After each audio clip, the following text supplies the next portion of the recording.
Hey, what's going on, everyone? It's Alan here. I hope you guys are all having a wonderful day as always. A couple stimulus updates today, so let's get right into it. So the Senate parliamentarian is taking things out of the stimulus bill as of now. The Republicans are celebrating because the parliamentarian has removed $141 million of funding for California's transportation system outside of San Francisco and has removed funding for a bridge that connects the U.S. to Canada.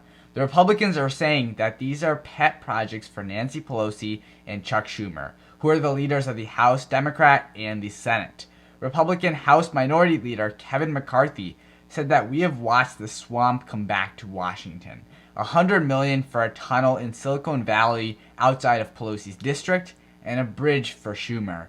The leader of the Republicans in the Senate, Mitch McConnell, said that even liberal experts admit that this is far out of proportion than what is needed right now during the pandemic. Democrats managed to allocate less than 9% of the stimulus bill to the entire essentially healthcare response and less than 1% to vaccinations that will finish the pandemic. President Biden gave the moderate Democrats what they wanted by tightening the eligibility requirements for the third stimulus checks. This was done to strengthen the unity of the Senate Democrats because conservative Democrats were threatening to vote against the bill. These moderate Democrats were demanding a more targeted stimulus plan. If a single Democrat senator voted against or votes against this bill, then the entire bill will fall apart in the Senate. The Senate Republicans are intentionally attempting to slow down the stimulus bill from passing. The Republicans, specifically Senator Ron Johnson, are going to make the Senate read the entire 630-page, roughly, stimulus bill on the Senate floor to waste everyone's time. It is expected that reading the 630-page stimulus bill will take up to 10 hours, and they say that this is just payback for, against the Democrats and what they have done. The vote-a-rama session, thus, will most likely end up being delayed until tomorrow, which is Saturday. So we are now looking at a Saturday vote in the Senate instead of Friday, what would be expected to be tomorrow. Before, if you were single and made over $100K, then you would be completely disqualified from receiving stimulus. However, now, for the third stimulus checks, you will be disqualified starting at $80,000 a year if you were filing, single.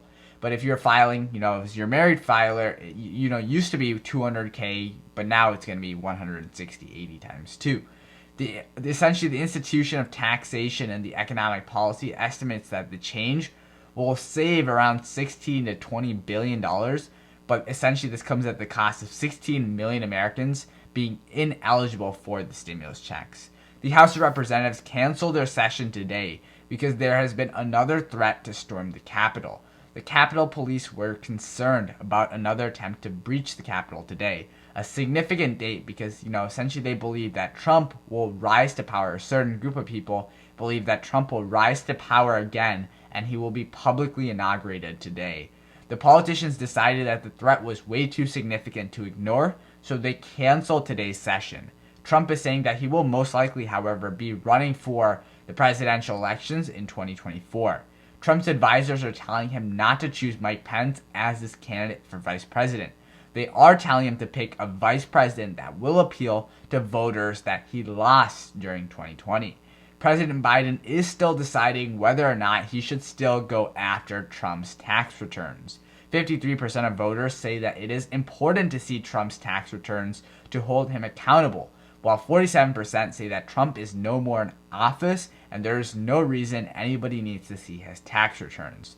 The House of Representatives tried to pass a bill yesterday trying to drop the voting age to 16. Some are saying that 16-year-olds have the wisdom and maturity that, come from, 2021 challenges, hardships, and threats. Young people, they say, contribute to the labor force and economies at 16 years old. So we must show them courage to match their own.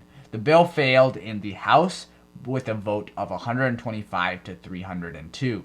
President Biden said, that Texas and Mississippi are making big mistakes for removing the COVID restrictions.